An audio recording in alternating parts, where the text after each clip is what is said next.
UFC on ABC 5, Emmett versus Topuria, full card predictions.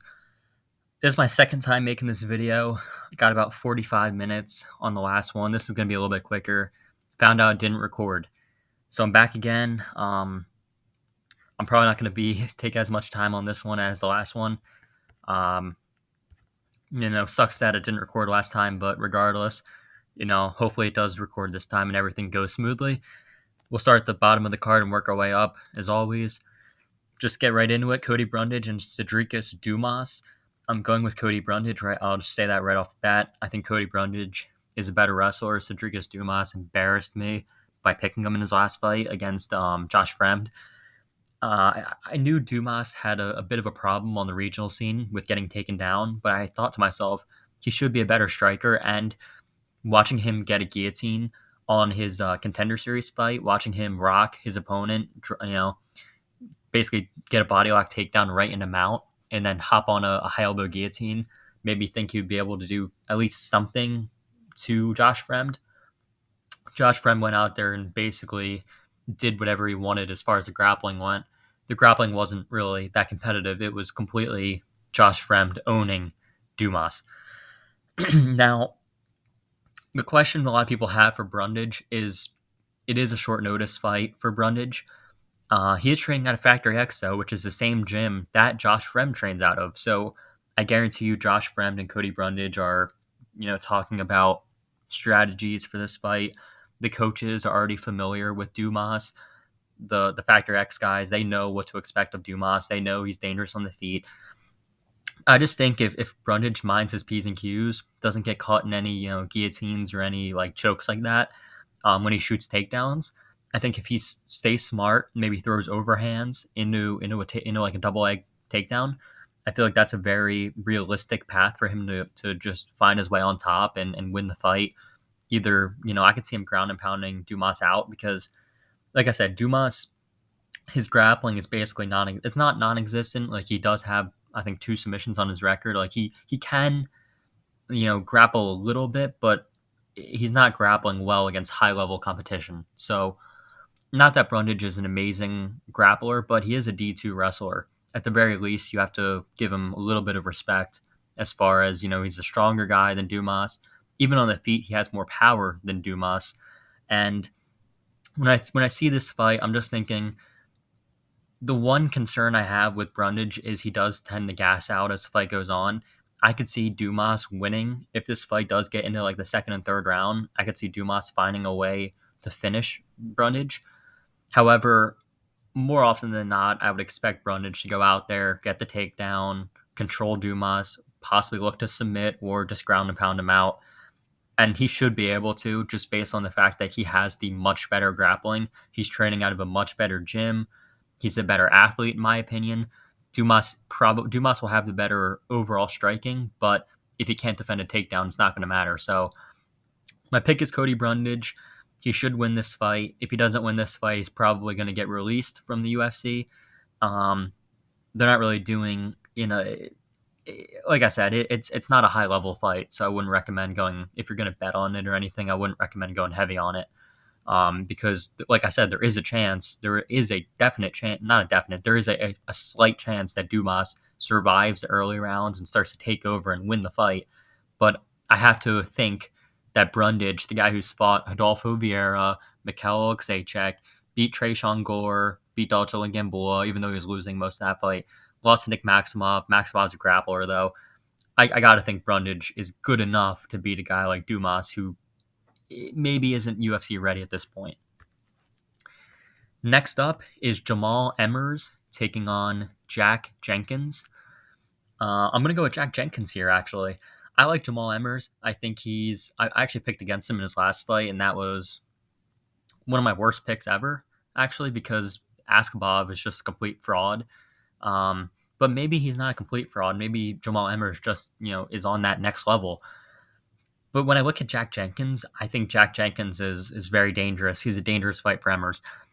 Emmers has been competing against some of the top guys, as far as Sabatini is a very good grappler. He did drop him. He dropped Sabatini, got right in him out.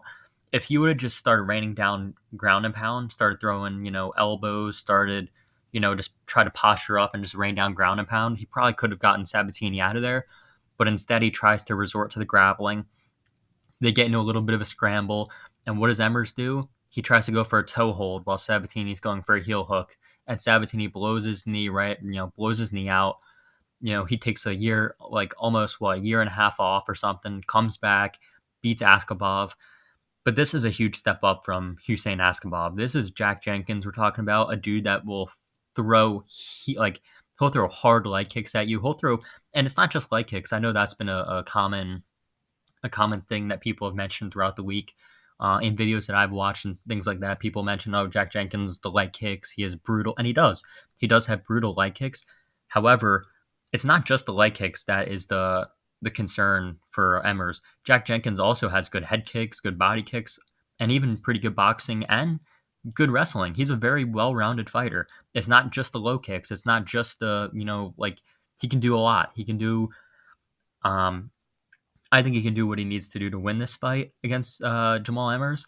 I think Jamal Emmers deserves to be a slight favorite just because he has the better UFC experience. But I feel like in terms of, styles make fights, right? Regardless of who each guy's fought in the UFC, I understand that Emmers has fought Sabatini, he's fought Giga, he's fought a 23-0 fraud, which is insane to even say that a 23-0 fighter is a fraud, but let's be honest, he is. But Jack Jenkins, he's just, like I said, he's so well rounded. He can get it done on the feet. If he has to, he can wrestle a little bit. He has good, well timed takedowns. And I think Jack Jenkins, he's one of those Australian dudes that Australia is making a huge rise at this point. I know Volkanovski is the champion. You got JDM, who's looking, as good as ever. You got Steve Erceg just beat David Dvorak. I think this is another guy, Jack Jenkins, another Australian prospect. Australia is really killing it in MMA right now, and I think Jack Jenkins will keep that streak rolling.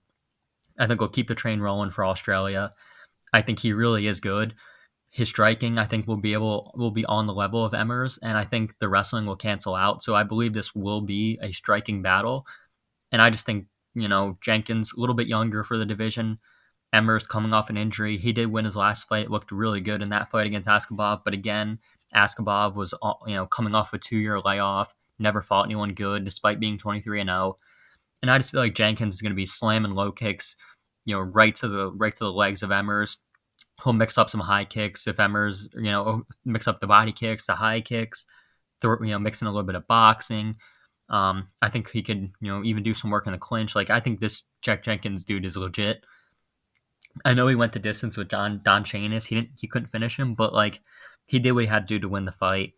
I just think Jack Jenkins is a dangerous guy, and he's only getting better and better.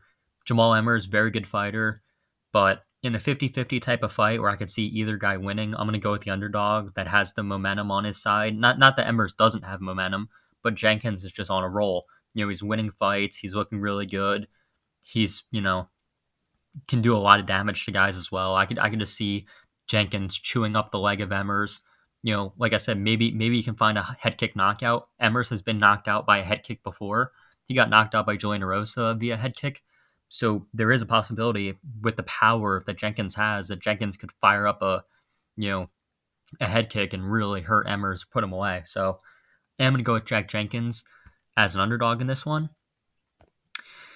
Next up is Trevor Peek versus Chepe Mariscal.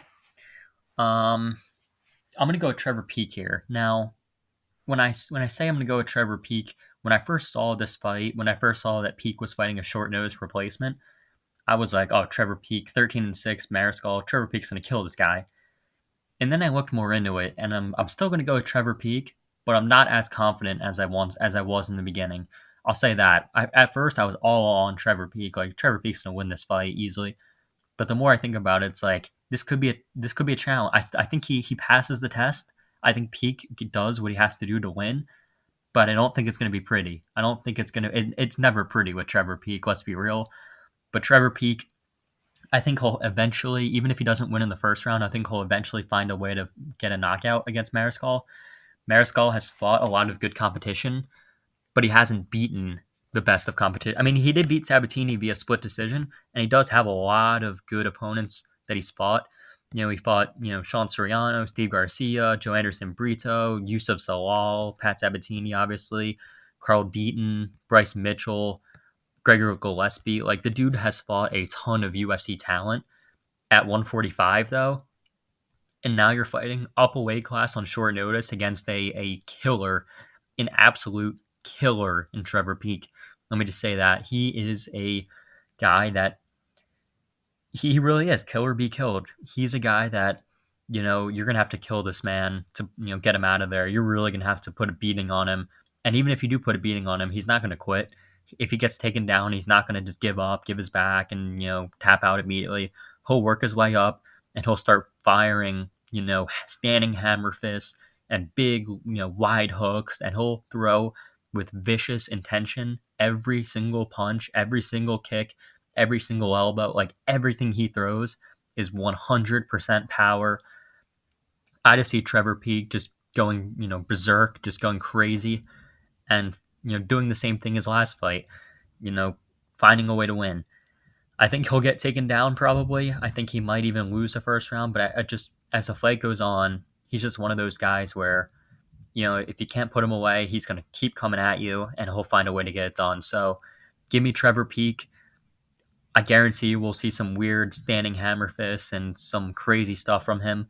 But he really is a guy that's like, when he starts fighting the high level guys, when he starts fighting like, not ranked guys, but like guys that are on that like level, I think he'll get exposed.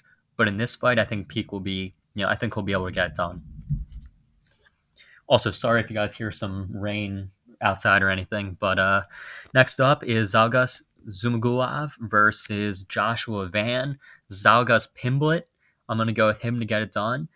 I guess, I don't know why he got a haircut like that. It doesn't really look, it looks, well, like Patty Pimblett, but, or like the Beatles. But regardless of that, I know he's 14-8. I know he's lost, he's 1-5 in the UFC. I understand why people are picking Joshua Van. I do. I understand Joshua Van is 7-1. He's on a win streak. He's been finishing opponents. He's the younger guy. He's probably going to be the hungrier guy. Zhalgas, contemplated retirement in the past. The only reason I'm going to pick Zhalgas to win this fight is because I think Zhalgas has fought the much better level of competition, and I don't think it's even comparable. And I do think Joshua Van can get taken down by Zhalgas here. And when you look at Zhalgas, he's fought, Amir Albazi, Jerome Rivera, Manel Starboy Cape, Jeff Molina, and Charles Johnson. Those are his last 5. All those guys are like, I know Jerome Rivera is not amazing. Like, some of these guys aren't the best fighters, but like, I mean, Amir Albazi and Manel, like, those two are like top 5 level guys. Losing to them is no joke whatsoever. And even in his last 2, Jeff Molina and Charles Johnson, like, those are solid UFC fighters. Like, that's nothing to like, that's not, those aren't battle, and those are possible wins for him. If you had different judges, maybe they gave the fight to Zhalgas. In a different universe, Zhalgas would have 2 more wins on his record instead of being 1-5 in the UFC. So I think Zhalgas has had a really tough run. He's been what do you call it? He's been on the wrong end of many bad decisions. Well, you could say bad decisions or close decisions. Either way, he's been on the wrong side of a lot of close fights. It sucks that he's lost a lot of split decisions, and now he's at this point where he's fighting a brand new UFC fighter, Joshua Van. But I just think Van's one of those guys. He is kind of a guy. He's from 4 Ounce Fight Club, which is the same gym that Daniel Pineda trains out of. So you know how Daniel Pineda is. You know how Joshua Van's going to be. Those type of guys are guys that are going to put the pressure on early. They're going to try to look for a finish, but if Joshua Van can't get Zhalgas out of there, I just see Zhalgas winning over 3 rounds, taking him down, having some control time. And I don't see, the only way I can see Joshua Van winning most likely is if he, knocks out Zhalgas or finds a way to submit him. But I think if this goes over 3, Zhalgas, the more experienced UFC fighter, he is old for flyweight, about to be 35. But like I said, he's fought the much better guys and performed pretty well against Charles Johnson and Jeff Molina. Arguably won both of those fights. So I just think the strength of schedule will help Saugas here, and I'm going to go with him. But as mentioned, Joshua Van, he is a little bit dangerous, so it's not out of the realm of possibility that Van could get it done. Not the most confident pick, but Zalgas should win this one. Next is Tabitha Ricci taking on Jillian Robertson. I think Jillian Robertson is honestly pretty one dimensional, and I think she's like kind of sub or bust in all honesty. I think if she doesn't find the submission, she's most likely going to lose. And against Tabitha Ricci, I don't see her finding a submission. Tabitha Ricci, I'm picking to win. I think Tabitha Ricci, not I think, I know she's a jiu-jitsu black belt. I know she's a judo black belt. So at the very least, at the bare minimum, we know that Tabitha Ricci has jiu-jitsu and judo skills. We know that she has grappling skills. Now, does she have the grappling skills of a Jillian Robertson? I don't think she, is as good of a pure grappler as Jillian Robertson. However, in terms of MMA, I think she's stronger. I think she's probably a little bit better on the feet. Not that either of these girls are really good on the feet, in all honesty. When you look at these two, they're not, they're definitely not what you would consider amazing strikers by any stretch of the imagination. But I think Jillian Robertson's probably a little bit worse on the feet, a little bit more of a fish out of water. At least Tabitha Ricci will get a little bit aggressive on the feet. She'll throw some big shots. Whereas Jillian Robertson just seems like she wants to fight on the mat at all costs. She'll pull guard, she'll try to drag her opponent to the ground. She'll shoot bad takedowns and try to just do whatever she can to get the fight to the ground. And against a girl like Tabitha Ricci, I just even if she does, get the fight to the ground, I don't see Tabitha Ricci getting submitted.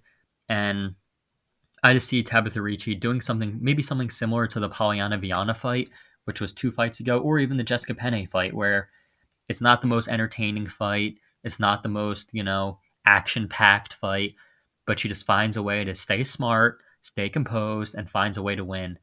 And that's what I think will happen. I think Tabitha Ricci gets it done. Jillian Robertson is always live for a submission, but besides that, if she doesn't find the sub, I don't see her winning against a girl like Tabitha Ricci. So give me Tabitha Ricci there. Next up is Mateusz Rebecki, or Rebeski versus Loic Radzhabov from Tajikistan. I'm actually going to go with Loic Radzhabov here. I know he missed weight by a pound, but I'm not going to take that too much into account. The only other guy that missed weight on the card was actually Clayton Rodriguez, missed by 4 pounds against Tatsuro Taira, and that fight got canceled. This fight, he only missed by a pound. It's not like he's missing weight by like 5, 6, 7 pounds or anything like that. So, I'm not going to take it like he had a terrible weight cut, even though he did miss weight. But for Mateusz Rebecki, the reason I'm not going to pick him, and the reason I just think he's a little bit overrated. I do, and not that he's a bad fighter. I think he's 17-1. He's fought, he's good. He's UFC level. He's definitely not a terrible fighter. But when I look at him, I'm not as impressed as like when you look at a 17-1 fighter.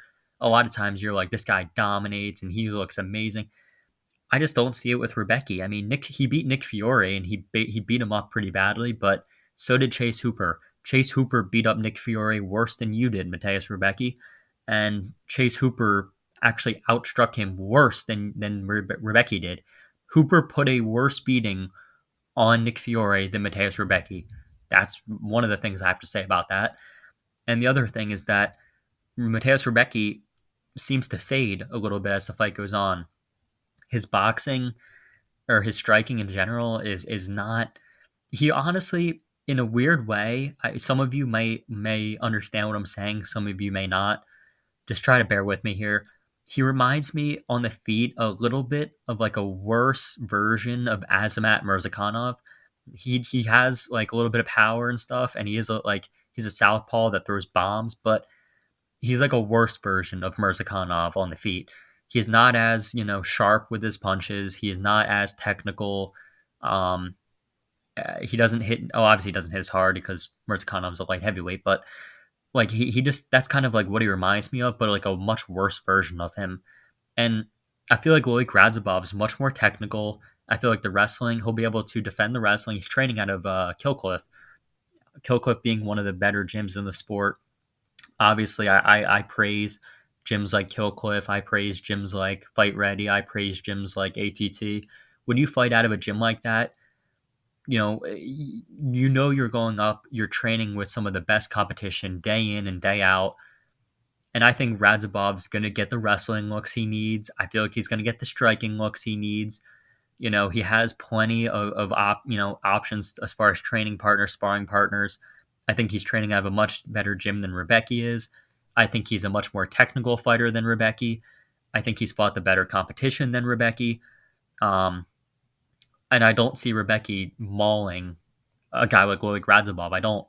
Even if he does take him down in the first round or does get the better of Radzhabov, I don't see him winning 2 or 3 of the rounds against a guy like Radzhabov, or submitting him for that matter, because Radzhabov has went the distance with a lot of good competition, including good grapplers. So I'm going to go with Loic Radzhabov to get it done.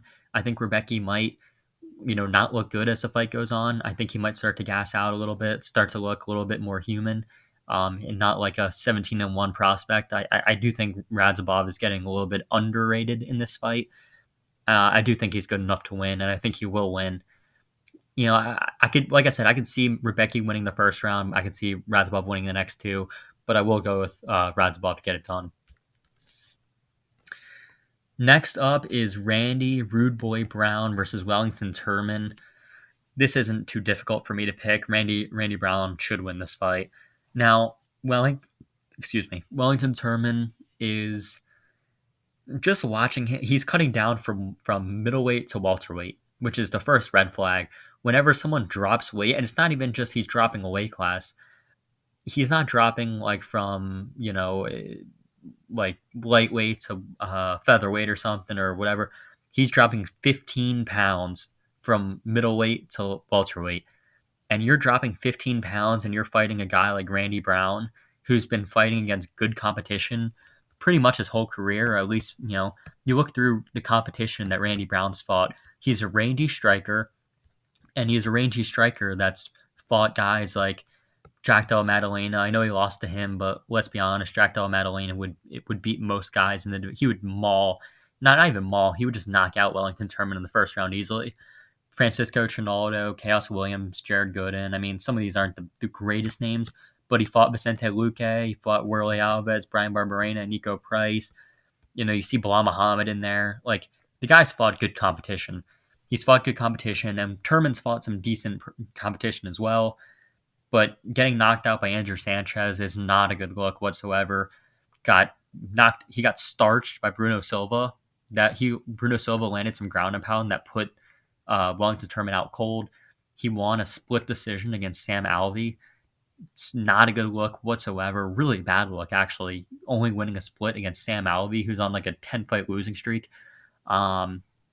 Beating Misha Serkinov, who's mid, and then losing Andre Petrosky, who is pretty good. But speaking of Andre Petrosky, Randy Brown is training with those Philly guys. He's training with Petrosky, Sean Brady, or he has at least had a little bit of training with them. He's got a little bit of training in with Petrosky, a little bit of training with Sean Brady, Jeremiah Wells, and Pfeiffer. So I think, him training with those Philly guys is going to help his game out. It's going to help his grappling. It's even going to help his striking, getting some striking looks with some of the beasts in there, like a guy that can hit as hard as Jeremiah Wells, a guy that's as good as Pfeiffer is in the striking. I just think it'll help Randy Brown out a lot here, and I see him winning this fight against Wellington Turman. Wellington Turman, questionable chin. His grappling's okay, I guess, but I just don't. Even though Wellington Turman's training out of a good gym in his own right, training out of Glover Teixeira's gym with Poatan. Strickland was over there recently. I just don't see him beating a guy like Randy Brown. Randy Brown should have the advantage, a big advantage in the striking, and should outpoint Wellington Turman to a decision win. I'll say 30-27. He should win this fight, though. Next is the featured prelim, and it's Neil Magny versus Phil Rowe. Some of you may disagree with this one. It's okay, though. I'm going to go with Phil Rowe. And I understand that Neil Magny's fought the much, much better competition, and it's not even close. Neil Magny has fought so many good guys, like high level guys in the UFC, and it makes sense why people would want to pick Neil Magny. I understand it. I understand why Neil Magny is the favorite. I'm not saying he shouldn't be the favorite. I just think Phil Rowe is a tough style matchup for him. Neil Magny is a guy that likes to use, well, I want to say he likes to use his reach and like his length to his advantage, but in all honesty, for a guy as big as he is for welterweight, Neil Magny loves to clinch. I feel like Neil Magny, like you're like longer than almost every guy in the division. You can use, if you wanted to, you could use your reach. Phil Rowe does use his reach to his advantage. Phil Rowe is he will box. If Magny backs up and presses, backs up against the cage, Phil Rowe will start teeing off on him. He'll start landing combinations. He'll start landing when Magny's backs up against the cage. I could see that happening, and I could see Philip Rowe possibly, chinning Neil Magny. Neil Magny nearly got knocked out by Max Griffin, who isn't really. I don't think Max Griffin's known for his like brutal one punch knockout power, and he nearly knocked out Neil Magny. And Magny, he does find ways to win, and it's so weird how he does it because it's not like Magny's like the best, he doesn't seem like he's like an amazing fighter, but he's one of those like guys that's all around good, and a lot of guys that are all around good find ways to win. But he's about to be 36. Phil Rowe's a younger guy, only by a few years, but Rowe's the younger guy. He's taken a lot less damage in his career, a lot less mileage on him. I think he's going to be he's called the Fresh Prince. I think he's going to be the fresher fighter in this fight, meaning I think he's going to be much more smooth, much more, open to strike with Magny. Maybe, he throws a lot of straight, good straight shots. I think Magny, if Magny gets hit on the chin a little bit, I could see Phil Rowe dropping Neil Magny. It wouldn't be that much of a surprise to me to see that. And also, Phil Rowe can grapple. His wrestling defense is a cause of concern. He does not have good wrestling defense, really, but his grappling is actually pretty good. He has a black belt in jiu-jitsu, training at a Fusion Excel. So obviously, the guys at Fusion Excel, Rodolfo Vieira is one of them. I think Jacare trains there, if I'm not mistaken. So he has good jiu-jitsu partners to roll with. He has good people to help him out as far as grappling. And if he's a black belt training with those type of guys, I think his grappling will be okay in this fight. The question is, will Neil Magny find a way to just squeak out a decision win? He always finds ways to squeak out, super close decision wins. I just don't see it happening against Phil Rowe. I think this is a pretty good underdog pick. Neil Magny could go out there and do his usual, try to get the clinch, maybe even try to drag Rowe down and win a round like that. But I just think Rowe can get this done. He can outbox Magny. Magny never really impressed me that much. I feel like I said, he's one of those all around guys. He has good cardio. He can push a pace if he has to. He does what he has to do to win, but Phil Rowe also does what he has to do to win. And he's a dog in the later rounds. Phil Rowe has quite a few knockouts in the second and third round. So it's not like Phil Rowe's gonna, even if he does gas out a little bit, he's still gonna be looking for the kill shot as the fight goes on. So tough one for me. Neil Magny's a much more experienced fighter, fought the much better guys, but I just think this is a spot that Phil Rowe can shine in, using his, they have similar reaches, but just seeing him throw the better combinations in the boxing, keeping the fight on the feet, not being pinned up against the cage or in the clinch too much, just being smart. And I think if he's smart, he can win this fight against Neil Magny. Also, Neil Magny is not much of a wrestler as far as singles and doubles go, so I think Phil Rowe will be able to defend those if they do come. Next is Brendan All-In Allen taking on Bruno Silva. I was really back and forth on this one. This is probably my most questionable pick on the entire card because this fight is either going to go one of two. There's two ways this fight can go. Either Brendan Allen's going to go out there and maul Bruno Silva and make him look like Bruno Silva's not UFC level, or Bruno Silva's going to go out there and starch Brendan Allen and knock him out and brutally knock him out. One of those two, I believe, will happen. I believe most likely we're going to see a finish in this fight. The question is, what side is going to find the finish? Brendan Allen in his last few has looked very good. The Andre Muniz fight, he outstruck him, and when he did get him to the ground, he actually submitted him in the third round. Muniz was dog tired in that round, though. He was completely gassed out. He had nothing left for Allen. Allen submitted him. Great win for Allen, but I will say Muniz had nothing left in the gas tank. He beats Krzysztof Jotko in the first round. Jotko decides to engage in the grappling. I believe Jotko took Allen down, if I'm not mistaken. So he decides to push the grappling. And of course, when you push the grappling against a guy like Brendan Allen's going to come out on top because Allen's the better grappler than Jotko. So Allen gets that one done. First round submission, very good win there. Beats Jacob Malkoun and Sam Alvey before that. I don't rate them very highly, either one of those guys, more so Sam Alvey, but also Jacob Malkoun. I don't think either one of those is really a great win to have.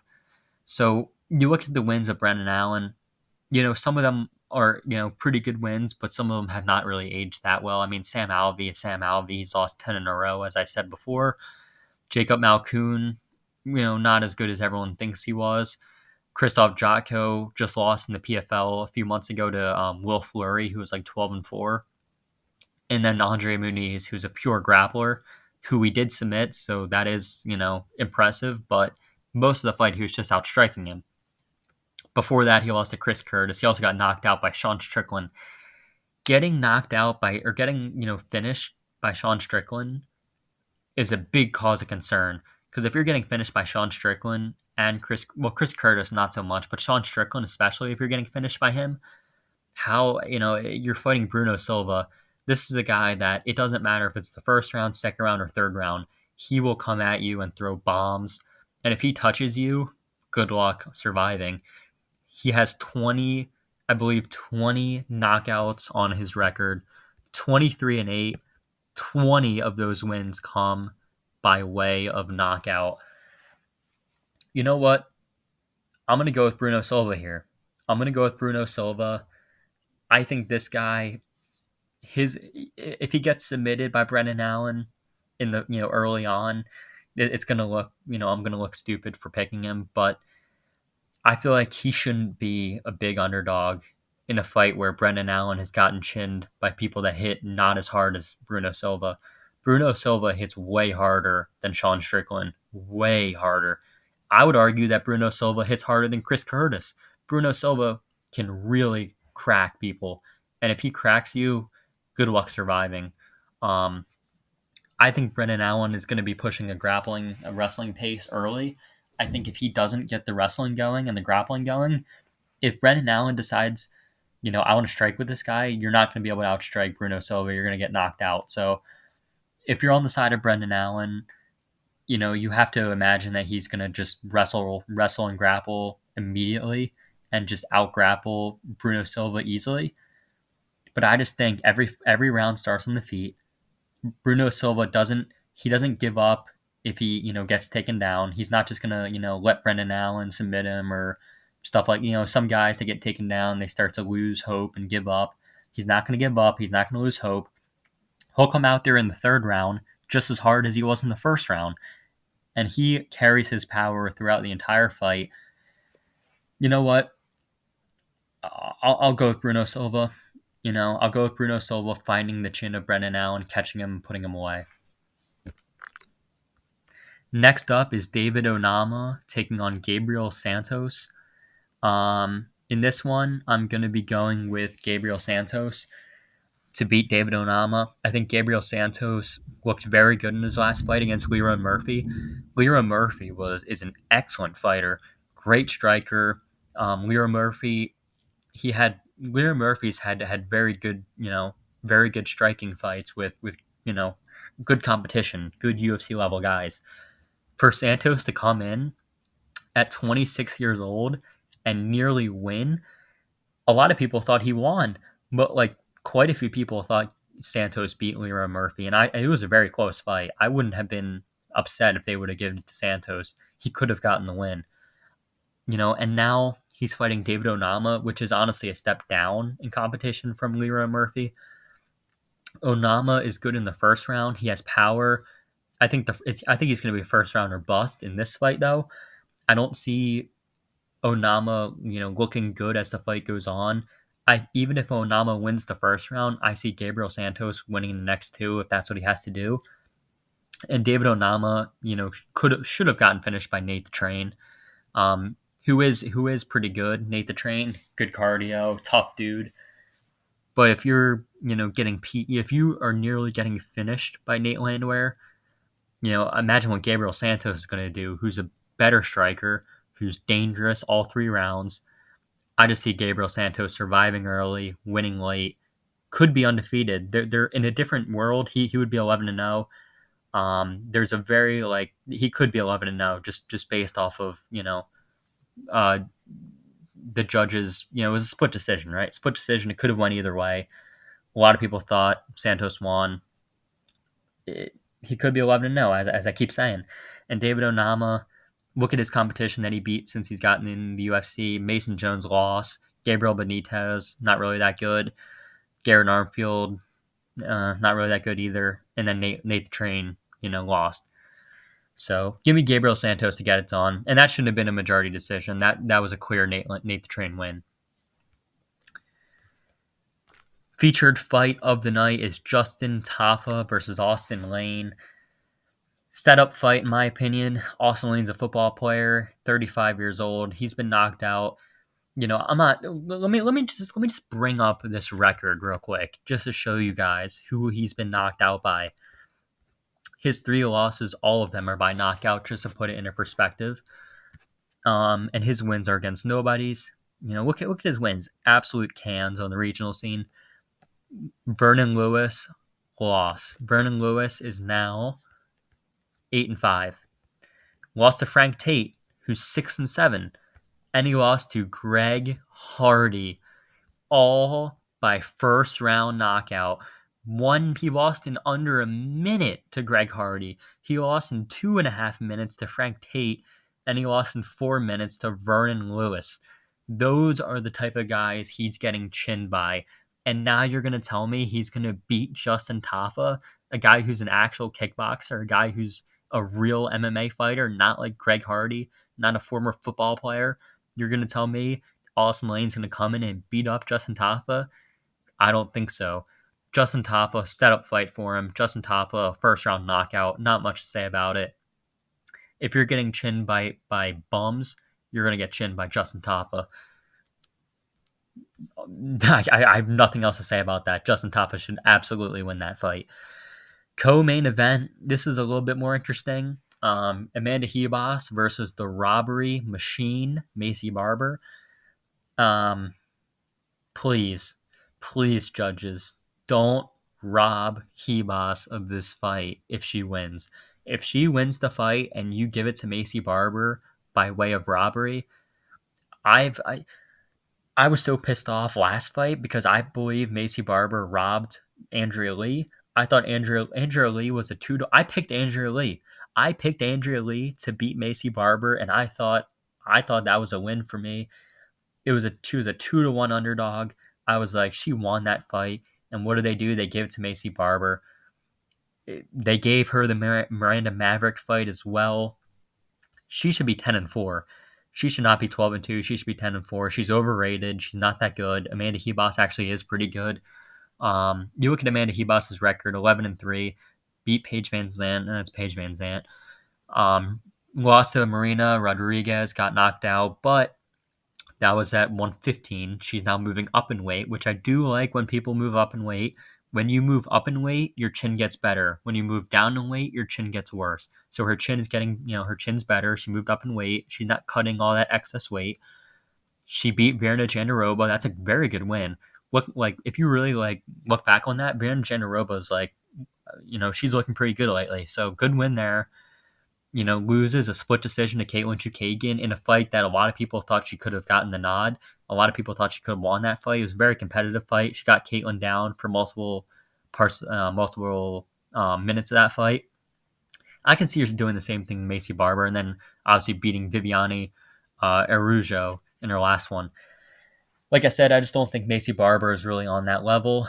I think Amanda Hebos is the all-around better fighter. I think her striking will be good enough to match Macy Barber, and I think her grappling and not wrestling, but grappling is a level ahead of Macy Barber. If Hebos gets Barber down, I don't think Barber's getting back up for the remainder of the round.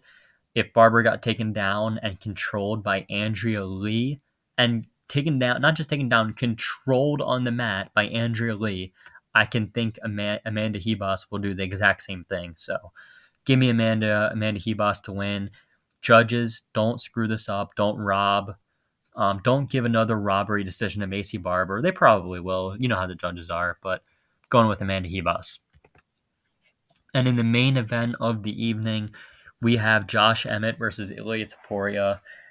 Ilia Topuria by knockout is my prediction. I think Josh Emmett is a little bit past his prime, and honestly think Josh Emmett is the most overrated fighter in the division. I think Josh Emmett shouldn't have won the Calvin Kattar. That was the worst. Chris Lee giving Josh Emmett round 4 against Calvin Kattar was the worst. Was by far the worst round scorecard of all time. Might not have been the worst robbery of all time, but the worst round by round scorecard of all time. Giving Josh Emmett round 4, where he got outstruck like 40-20, and you gave that round to Emmett, Chris Lee, you deserve to never judge another fight in your life. I don't know what the hell he's watching.